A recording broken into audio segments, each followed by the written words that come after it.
Hello there everyone and welcome, it is Niran here and today it is time for yet another video here on this channel.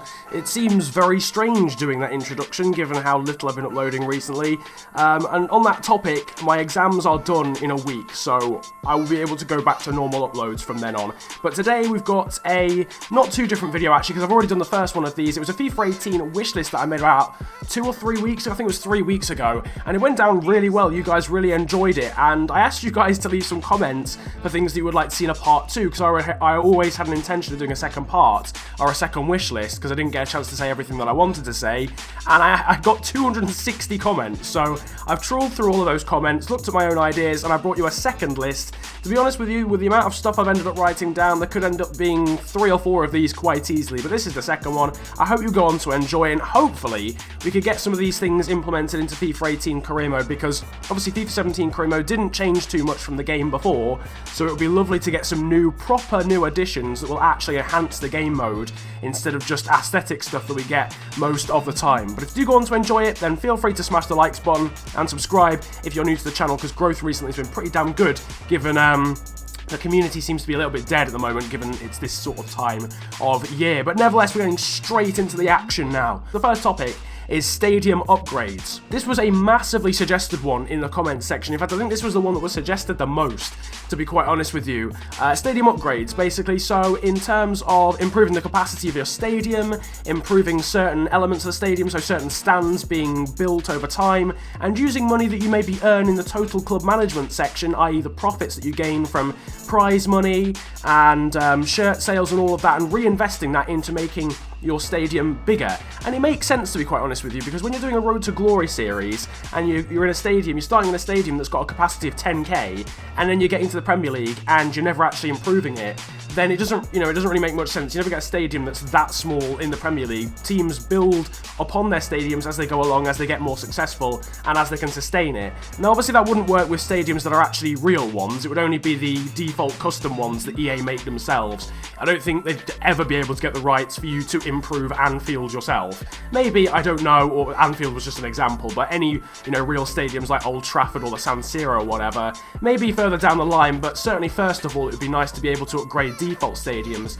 and then see how we go with some of the actual real ones. And also maybe if we could sort of customize the sponsors on the electronic billboards that we get, that would be quite nice as well, just to add a little bit of personality again to the team and just get something else to do when it comes to the off-pitch stuff. Point number 2, again, something that has come from Football Manager really, that was hotly suggested in the comments section, is being able to train players on new positions, which is something that I feel is very, very relevant and very important for FIFA, because a lot of the time when it comes to regens especially and newly generated players, they don't actually have correlated attributes to what position they play in, i.e. wingers with always terrible crossing.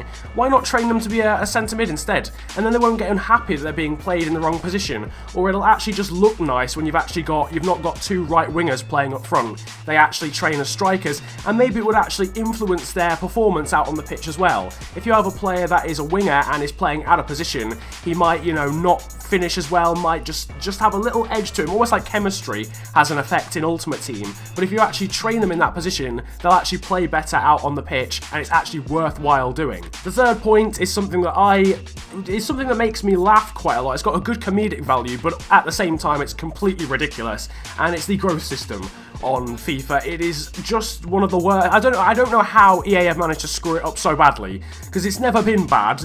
It's only been last year and this year that they've made it just completely stupid. Old players drop off a cliff that you've never seen before.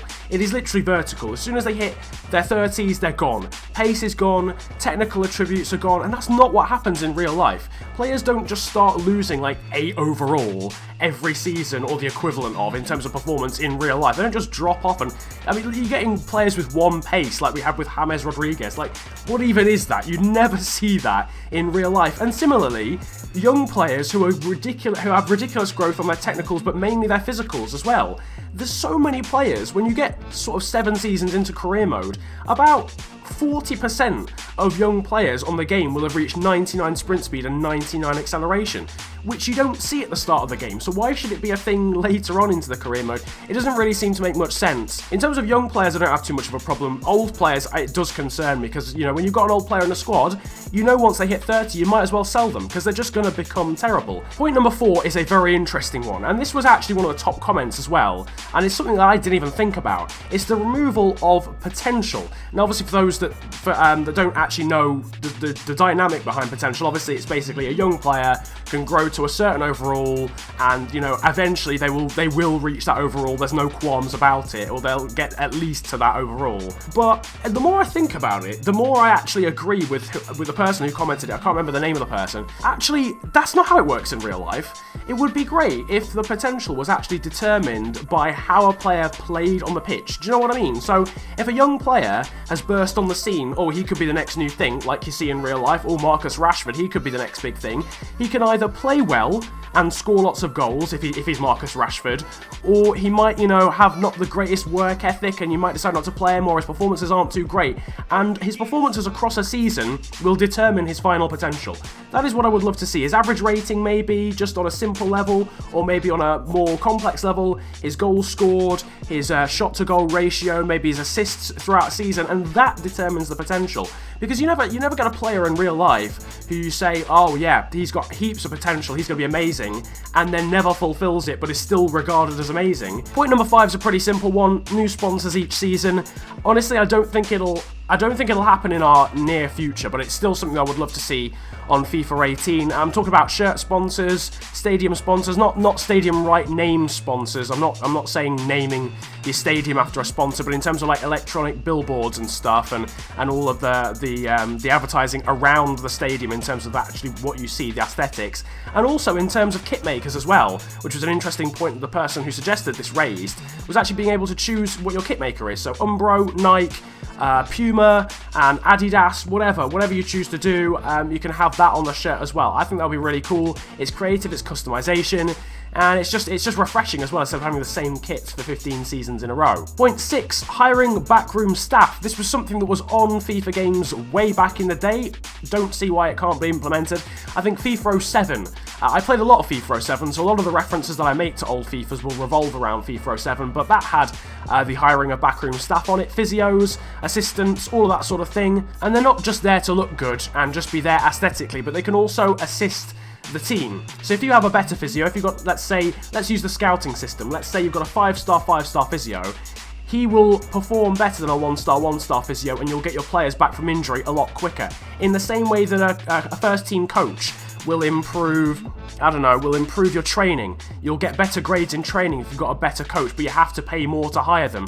Or you've got a better fitness coach. The players will recover better in terms of stamina after a game than someone who's a 1-star fitness coach. But again, the better coaches, the better physios, the better assistants cost more money, in the same way that better scouts cost more money than worse scouts, but also bring you better results. Point number 7, pretty self-explanatory, less international jobs. I am fed up of getting multiple job offers that I just don't care about in my emails, because it's just unrealistic. I mean, you're manager of a team for half a season and you're getting the German national team offer. Like, when has that ever happened before? And it's just every single week. You're getting Peru and Bolivia and India. What would be better from an international job perspective is if you could actually just apply for them yourself instead of getting emails. Maybe you get an email once a month that hints potentially at what jobs might become available across that month, and then you have a separate segment or a separate area on the menu that you can scroll to, and you can choose what national team you want to manage out of the ones that are available in that current month. Like it is for the club teams, where you go onto the club teams that are available, you have a look, oh, the Arsenal job's available, go ahead and apply for that or whatever. Have the same system for international job offers, because honestly, there's so much clutter. It is ridiculous. It's even more than last year. Honestly, I'd probably say you get 1 or 2 a week. It's just unnecessary and unrealistic and extremely annoying. Final thing we're going to talk about this time around, obviously there'll be future wish lists that I'll do in like the next few weeks or whatever, that will have more points from you guys and more points from myself, but this is the final one for today, and it is a better legendary difficulty / the inclusion of ultimate difficulty that they have in Ultimate Team, that they haven't thought about putting into career mode as well, which makes no real sense whatsoever. I feel as if that would be the easiest implementation, out of all of the things that I've discussed today, is to just simply shift ultimate difficulty onto career mode. But remarkably, EA haven't thought about it yet, because on FIFA 17, legendary difficulty, for those who have a play style that's suited to it, is a piece of piss. To be quite honest with you, it's ridiculous. I have to use sliders to make sure the AI are even better, and we still managed to win the league in the first season with Hull City. It's ridiculous. And it's also bipolar. It's also literally, like, depending on how good your team is, it changes its own ability. So if you're playing a small team, you're playing a League 1 side, they will literally give you more of a challenge than a Premier League side. It just doesn't make any sense, and it's been that way since FIFA 16.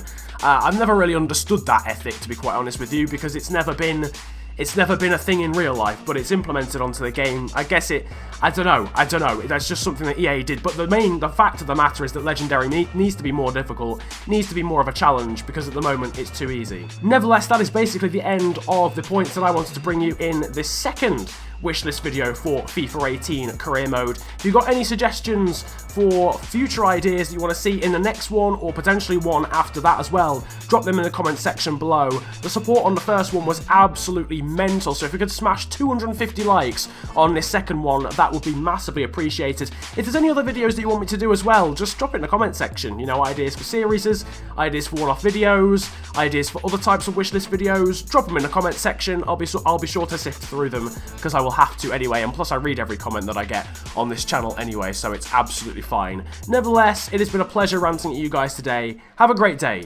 enjoy yourselves, and goodbye. Yo, biddy bang, biddy boo. Man can't fuck with the Nottingham crew. Put 1, 2, 9 holes in the queue. Wanna ride on me, you better change that route. I'm a lyrical animal straight out of the zoo. Big mate, man, big like Big Zoo. 15 going OT on my own, done it all alone. I never been a ring true. KYE, the hardest YG, my G. Better know he kicks like Kung Fu. Try me, you must